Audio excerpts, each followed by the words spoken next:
So hello guys, welcome to my channel. और पिछले वाले वीडियो में मैंने आपको कराया था चैप्टर नंबर 15 फिनिश। अब आज मैं चालू कर रहा हूँ चैप्टर नंबर 1। तो चलो बिना किसी देरी पे चैप्टर 1 के इंट्रोडक्शन पे बढ़ते हैं। अगर आपको चैप्टर 15 की प्लेलिस्ट देखनी है तो आप यहाँ पे जाके देख सकते हो। तो चलो बिना किसी देरी के फर्स्ट स्लाइड पे बढ़ते हैं। अब यहाँ पे फर्स्ट स्लाइड आती है रेशनल नंबर्स। रेशनल नंबर्स होते क्या है? रेशनल नंबर्स वो होते हैं, अगर कोई सा भी नंबर हो उसको आप पी बाई क्यू में एक्सप्रेस कर पाओ तो वो नंबर होता है हमारा रेशनल नंबर। रेशनल नंबर होता है वो, उसमें क्या होता है, पी और क्यू पॉजिटिव भी हो सकता है, नेगेटिव भी हो सकता है, कुछ भी हो सकता है, और क्यू हमेशा 0 के बराबर नहीं होता है, और पी और क्यू इंटीजर भी होने चाहिए। तो सबसे पहले मैं आपको एक एग्जांपल बताता हूँ, जैसे हो गया 2/3। 2/3 एक रेशनल नंबर है। एक ऐसे एक और बताता हूँ मैं आपको, एक और बताता हूँ 4, मतलब जैसे यहाँ पे ले लिया हमने -4/5। -4/5 ले लिया तो नेगेटिव में हो गया, पॉजिटिव में हो गया। और अगर यहाँ पे आ जाए -6/-7, तो अगर दोनों माइनस आ रहे मतलब माइनस माइनस कट जाएंगे और ये हो गया 6/7, मतलब दोनों जगह माइनस हो तो मतलब वो रेशनल नंबर पॉजिटिव ही होता है। अब नेक्स्ट आता है हमारा 0/3। जैसे कि कोई भी नंबर ऐसे 0/1, 0/2, 0/3 कुछ भी आ जाए, 0/0 के नीचे कुछ भी, तो नंबर क्या होता है, 0 ही होता है, मतलब 0 भी एक रेशनल नंबर है। एक नेक्स्ट मैं बताता हूँ आपको, यहाँ पे जैसे क्यू 0 के बराबर नहीं होना चाहिए। जैसे कि हमने ले लिया 4/0, 4/0 ले लिया, तो इसमें हमको क्या पता पड़ा कि ये 4/0 जो नंबर है ये रेशनल नंबर नहीं है, ये है हमारा अनडिफाइंड नंबर, मतलब ये डिफाइंड नहीं है, ये है अनडिफाइंड। ठीक है, तो अब यहाँ पे जैसे एक इंटीजर भी लेके देखते हैं। जैसे हमने ले लिया यहाँ पे 6। अब यहाँ पे 6 आपको लगता है रेशनल नंबर होगा, यहाँ पे 6/1 कर देंगे तो ये रेशनल नंबर हो जाएगा। मतलब 6/1 और 6 एक ही बात होती है, 6 एक रेशनल नंबर है। तो अब यहाँ पे बढ़ते हैं हमारी नेक्स्ट स्लाइड पर। सो अब यहाँ पे आता है रेशनल नंबर्स का एडिशन, सब्ट्रैक्शन, मल्टीप्लिकेशन और डिवीजन। सबसे पहले एडिशन। एडिशन में क्या होता है, जैसे कि हमारे दो नंबर्स हो गए 4/5 प्लस 3/5। ठीक है, ये हो गया। तो 4/5 और 3/5। अब हमको सबसे पहले देखना है, जो ऊपर वाला नंबर होता है वो न्यूमरेटर होता है, जो नीचे वाला होता है वो डिनोमिनेटर होता है। ये तो आपको पता ही होगा। तो हमको क्या देखना है कि डिनोमिनेटर सेम है या नहीं। जैसे कि ये 4/5 है और ये 3/5 है, तो ये 5 यहाँ पे भी 5 है, मतलब हम ऊपर वाले नंबर्स को ऐड कर सकते हैं। तो मतलब 4/5 प्लस 3/5 क्या होगा, 7/5। और अगर मैं इस साइड लेता हूँ एडिशन को वापस, एक और एग्जाम्पल बताता हूँ। अगर यहाँ पे हो गया 2/3 प्लस 1/5, अब ये आ गया। अब हम यहाँ पे क्या करेंगे, जैसे 3 और 5 तो अलग अलग है, इनको हम ऐसे ही ऐड नहीं कर सकते, मतलब 3/8 नहीं लिख सकते हम इसको। हम क्या करेंगे, 3 और 5 का सबसे पहले एलसीएम निकालेंगे। 3 और 5 का एलसीएम क्या होता है, 15 होता है। तो जैसे कि हमारे यहाँ पे एलसीएम क्या आ गया, इन दोनों का 15 आ गया। ठीक है, 15 आ गया, तो हम क्या करेंगे, 3 को कितने नंबर से क्या नंबर से मल्टीप्लाई किया रहा है कि 15 है, तो 5 आएगा। तो हमको क्या करना पड़ेगा, 2 × 5/3 × 5 प्लस, अब यहाँ पे क्या है 1/5, 1/5, 5 को 3 से मल्टीप्लाई करेंगे 15 आ जाएगा, तो आ जाएगा 1 × 3/5 × 3। तो ये क्या हो जाएगा हमारा 2 × 5/3 × 5 हो जाएगा 10/15 प्लस 3/15। अब यहाँ पे आप सॉल्व कर सकते हो क्योंकि डिनोमिनेटर सेम है, तो ये हो जाएगा 13/15। तो ये हमारा आंसर आ रहा है।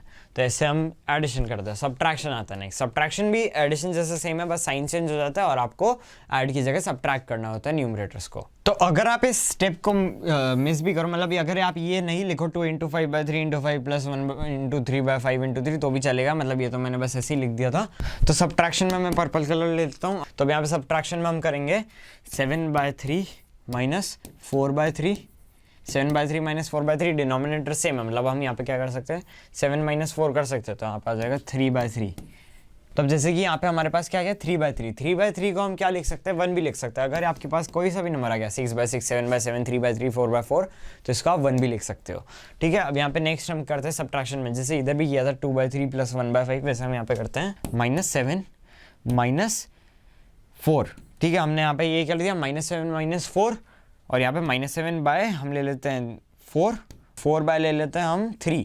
ठीक है, 3 और 4 का एलसीएम क्या आता है, 12 आता है। तो अब यहाँ पे नेक्स्ट हम क्या करेंगे, -7/4 - 4/3, तो हम क्या करेंगे, 4 और 3 का एलसीएम आता है 12, तो हम यहाँ पे क्या करेंगे, ये हो जाएगा 3 से मल्टीप्लाई, तो हो जाएगा -21, फिर माइनस आ जाएगा, फिर ये 4/3 आ रहा है, 4/3 आ रहा है तो इनको इंटू 4 करेंगे तो यहाँ पे आ जाएगा 16/12।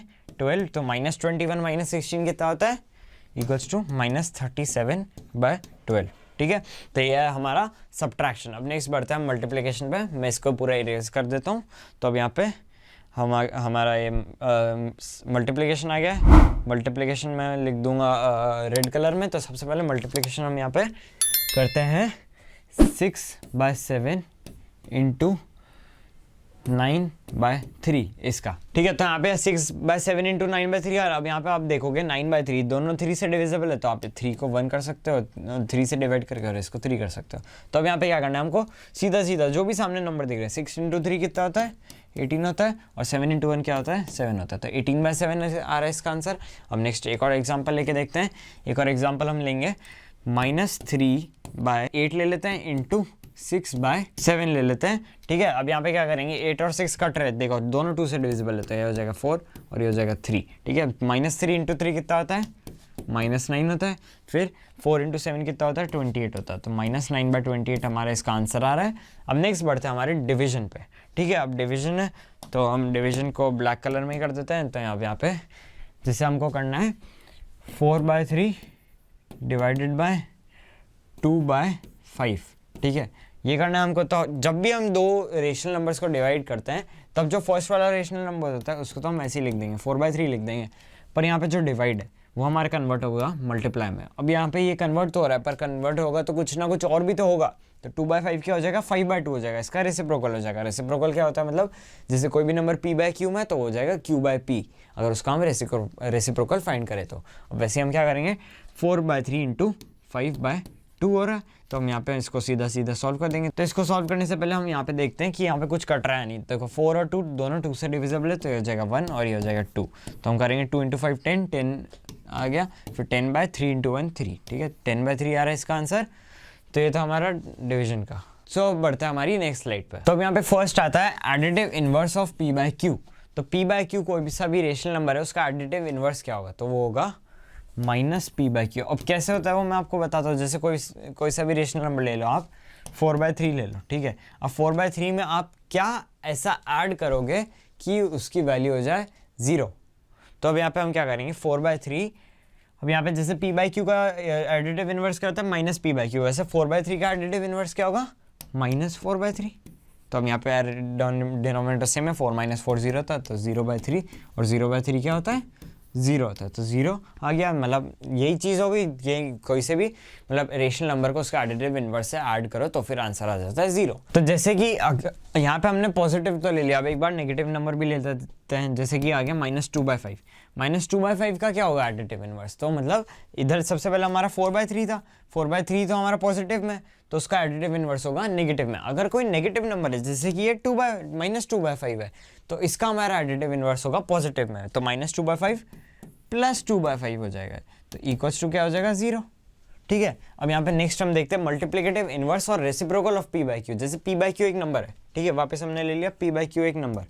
रेसिप्रोकल मैंने पहले आपको पिछली स्लाइड पे बताया था, रेसिप्रोकल क्या होता है किसी भी नंबर का जस्ट उल्टा। p/q क्या होता है q/p होता है, रेसिप्रोकल q/p, ठीक है। अब मैं इसका एक बार करके भी बता देता हूँ। जैसे कि आ गया 6/7, इसका मल्टीप्लिकेटिव इनवर्स क्या होगा, तो हमको सबसे पहले मैं बता देता हूँ मल्टीप्लिकेटिव इनवर्स होता क्या है। अगर किसी भी नंबर और उसके मल्टीप्लिकेटिव इनवर्स को मल्टीप्लाई करो तो आंसर आता है 1। तो हमारा 6/7 का मल्टीप्लिकेटिव इनवर्स या फिर रेसिप्रोकल क्या होता है, एक ही बात होती है, मल्टीप्लिकेटिव इनवर्स बोलो या फिर रेसिप्रोकल बोलो। तो यहाँ पर 6/7 इंटू 7/6, तो हम कर देते हैं, तो हो जाएगा 42/42। और आपको पता ही है 6/6 7/7 और ऐसे कोई से भी नंबर ले लो आप, जैसे यहाँ पे 42/2 है तो इसकी वैल्यू क्या हो जाती है 1, ठीक है। तो अब यहाँ पे हम प्रूव हो गया कि मतलब इसका आंसर 1 आ रहा है। तो अब यहाँ पे बढ़ते हैं हमारी नेक्स्ट स्लाइड पे। तो फर्स्ट आती है हमारी कम्यूटेटिव प्रॉपर्टी। कम्यूटेटिव प्रॉपर्टी क्या होती है, तो सबसे पहले आती है एडिशन की कम्यूटेटिव प्रॉपर्टी। अब एक एग्जाम्पल बताता हूँ कम्यूटेटिव प्रॉपर्टी का। जैसे a+b लिखते हैं हम, ठीक है, कोई सा भी नंबर, a+b भी नहीं, 5+10 लिखते हो आप। तो 5+10 में क्या आप 5+10 को 10+5 भी लिख सकते हो, हाँ लिख सकते हो। तो ये हमारी कम्यूटेटिव प्रॉपर्टी, मतलब a+b इक्वल्स टू b+a, मतलब आप 5+10 को 10+5 भी लिख सकते हो, 2+3 को 3+2 भी लिख सकते हो। वैसे हम एग्जांपल लेते हैं। तो अब यहाँ पे सबसे पहले मैं एडिशन का बता देता हूँ। जैसे हमने ले लिया 2/3, फिर प्लस ले लिया 4/3, ठीक है। तो 2/3 प्लस 4/3 को हम ये भी लिख सकते हैं 4/3 प्लस 2/3, ठीक है। ये एकदम बेसिक सा है। और इनका सम क्या होता है इक्वल्स टू 6/3, मतलब 6/3 भी कट ही जाता है वैसे तो, ये 1 और ये 2, तो 2 हो जाता है ये, ठीक है। तो अब यहाँ पे नेक्स्ट देखते हैं सब्ट्रैक्शन। तो अब यहाँ पे हम देखते हैं सब्ट्रैक्शन होता है हमारा कम्यूटेटिव या नहीं होता है। तो हम इसी नंबर को लेंगे 2/3 माइनस 4/3, ठीक है। इसको करके देखेंगे तो 2 - 4 कितना होता है, -2 होता है, तो हो जाएगा -2/3। अब नेक्स्ट हम करके देखेंगे 4/3 माइनस 2/3, तो ये होता है हमारा 2/3।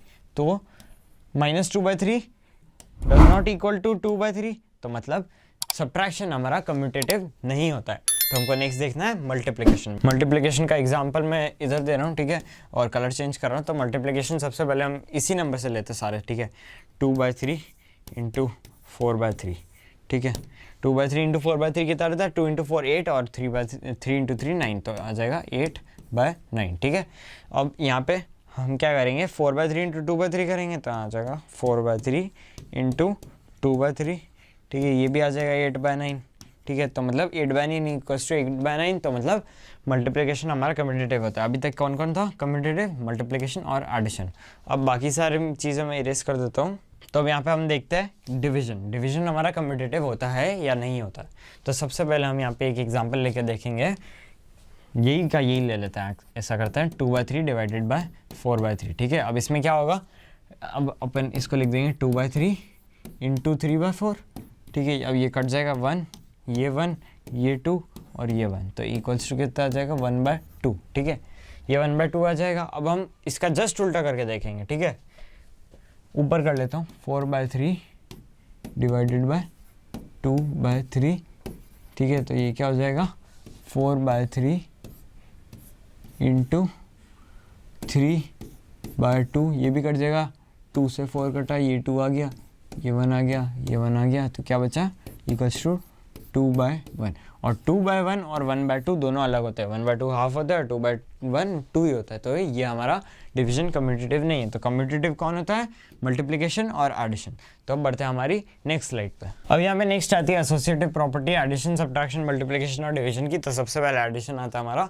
तो एडिशन में हम क्या, मतलब इसका एक फॉर्मूला बता देता हूँ एसोसिएटिव प्रॉपर्टी का। जैसे इसमें आता है A/B प्लस C/D, ठीक है। A/B plus C/D plus E/F equals to के बाद का मैं नीचे लिख रहा हूँ, ठीक है। तब यहाँ पे आ जाएगा A/B plus C/D plus E/F, ठीक है। ये होती है हमारी एसोसिएटिव प्रॉपर्टी। तो अब यहाँ पे इसमें हो क्या रहा है वो बता देता हूँ। तो इसमें सबसे पहले हमको A/B और C/D को ऐड करना है, फिर इनके सम को E/F से ऐड करना है। तो ये हमारा इससे इक्वल हो जाएगा, क्योंकि हम यहाँ पे C/D और प्लस E/F करेंगे और फिर उसमें A/B ऐड कर देंगे, जो इक्वल ही होता है। तो अब यहाँ पे नेक्स्ट हम लेते हैं, फर्स्ट हमारा एडिशन आ रहा है, तो इसको हम लेते हैं। तो एडिशन में हम एग्जांपल लेंगे 2/3 प्लस, यहाँ पे ले लेते हैं हम 7/3 प्लस 8/3। अब यहाँ पे ब्रैकेट बना देता हूँ, इधर बन जाएगा। तो अब यहाँ पे नेक्स्ट हम यहाँ पे इसको सॉल्व कर देते हैं। तो 2/3 प्लस 7/3 होता है 9/3, और 9/3 प्लस 8/3 होता है 17/3, तो आ गया 17/3। अब नेक्स्ट हम ऐसे एक और दूसरी तरीके से सॉल्व करेंगे, तो आ जाएगा 2/3 प्लस 7/3 प्लस 8/3।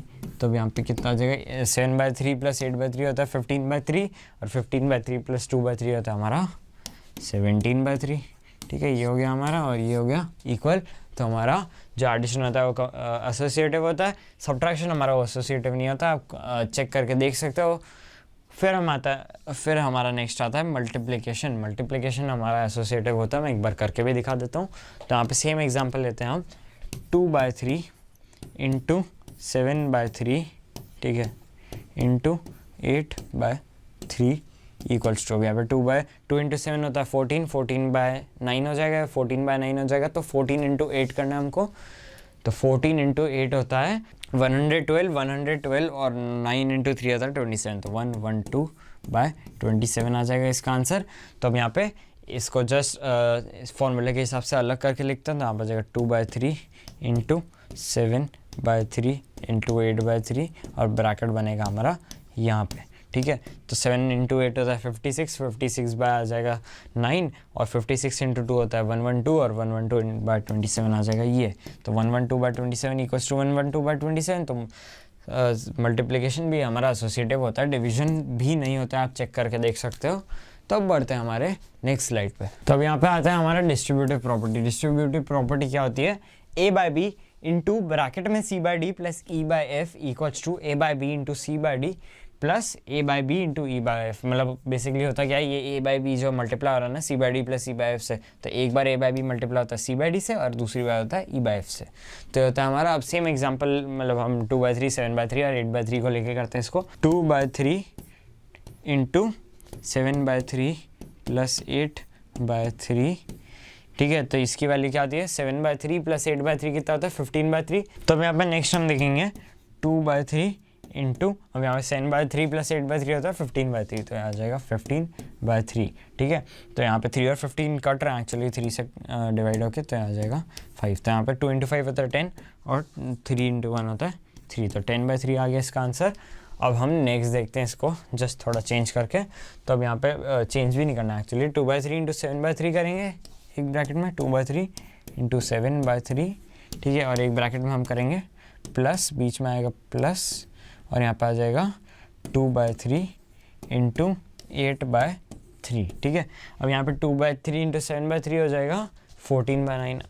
इसके बाद वाला चीज़ मैं ऊपर लिख देता हूँ यहाँ पे, ठीक है। 2/3 इंटू 7/3 होता है 14/9, ठीक है। ये तो हमको हो गया। अब यहाँ पे प्लस आ जाएगा, प्लस आ गया, ठीक है।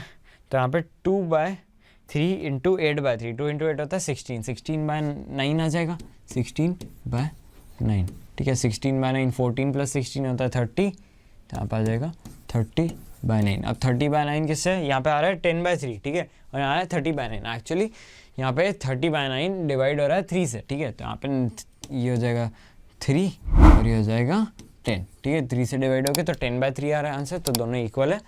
तो ये थी हमारी डिस्ट्रीब्यूटिव। सो अब यहाँ पे आता है निरेशनल नंबर और नंबर लाइन। अब यहाँ पे इसमें क्या करना है हमको?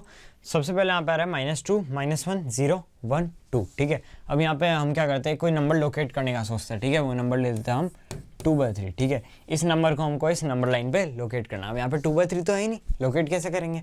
तो सबसे पहले हम देखेंगे 2/3 आएगा कहाँ। 2/3 0 से तो बड़ा है और 1 से छोटा है, क्योंकि ये 3/3 नहीं है। 3/3 होता तो 1 होता, पर ये 3/3 1 से छोटा है और 0 से बड़ा है, तो यहाँ पे इसके बीच में आएगा। अब यहाँ पे 2/3 है ये, तो इस 0 और 1 के बीच में कितने पार्ट्स हुए हैं? 3 पार्ट्स हुए हैं, ठीक है।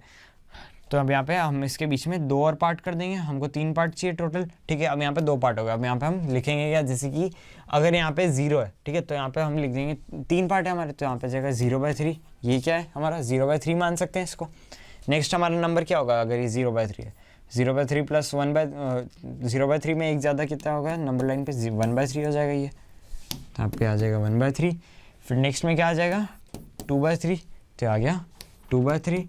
2/3 के बाद ये 3/3 जो होता है 1, ठीक है। तो हमारा ये 2/3 लोकेट हो गया, तो हमारा है 2/3। अब बढ़ते हैं हमारे नेक्स्ट स्लाइड पर। सो अब यहाँ पे आता है नेक्स्ट हमारा rational numbers between 2 rational numbers, ठीक है। कोई आपसे पूछे 1/2 और 1/4, ठीक है, इसके बीच में आपको कितने रेशनल नंबर निकालने? 3 रेशनल नंबर निकालने, ठीक है। 1/2 और 1/4 के बीच में 3 रेशनल नंबर कैसे निकालेंगे? अब हमको 2 और 4 जो हमारे डिनोमिनेटर है, सबसे पहले उनको सेम करना है। अगर हम उनको 4 ही कर देंगे जो उसका एलसीएम आता है, तो यहाँ पे हो जाएगा 2/4 और 1/4। 2/4 और 1/4 के बीच में तो कुछ आता ही नहीं है। अगर हम कर देंगे इसको 8, तो यहाँ पे आ जाएगा 2/8 और यहाँ पे आ जाएगा 4/8। तो यहाँ पे 2/8 और 4/8 के बीच में एक ही रेशनल नंबर आता है। हमको कितना चाहिए? 3 चाहिए, ठीक है। अब अपन नेक्स्ट करके देखते हैं। तो अभी हमको क्या करना है? यहाँ पे 3 रेशनल नंबर निकालने। 3 रेशनल नंबर निकालने तो क्या करना पड़ेगा? दोनों का डिनोमिनेटर सबसे पहले सेम करना पड़ेगा। तो हमको इसको कम से कम कितने से मल्टीप्लाई करना पड़ेगा? इधर 4 से मल्टीप्लाई और इधर से 8 से मल्टीप्लाई करना पड़ेगा। अब यहाँ पे इसको हम 4 से मल्टीप्लाई करेंगे 4 को, और इसको 8 से मल्टीप्लाई करेंगे तो ऊपर भी मल्टीप्लाई करना पड़ेगा। तो यहाँ पे आ जाएगा 8/16 और यहाँ पे आ जाएगा 4/16, ठीक है। अब यहाँ पे हमको 3 रेशनल नंबर निकालने हैं, तो सीधा सीधा दिखा 4 और 8 के बीच में हम निकाल सकते हैं। एक आ जाएगा 5/16, एक आ जाएगा हमारा 6/16, एक आ जाएगा हमारा 7/16, ठीक है, ये 3 आ गया। अब अगर हम काटना चाहे तो काट सकते हैं, हो जाएगा 3/8, ये हो जाएगा 2/8 और 1/4 ही हो जाएगा। ये तो हमारे यही थे 1/2 और 1/4, इसको आप कर सकते हो 3/8। So guys thank you for watching. ये था हमारा चैप्टर नंबर 1 रेशनल नंबर्स का इंट्रोडक्शन। तो अगर आपको चैप्टर 15 और 16 की प्लेलिस्ट देखनी है, यहाँ पे जाके देख सकते हो। Thank you for watching.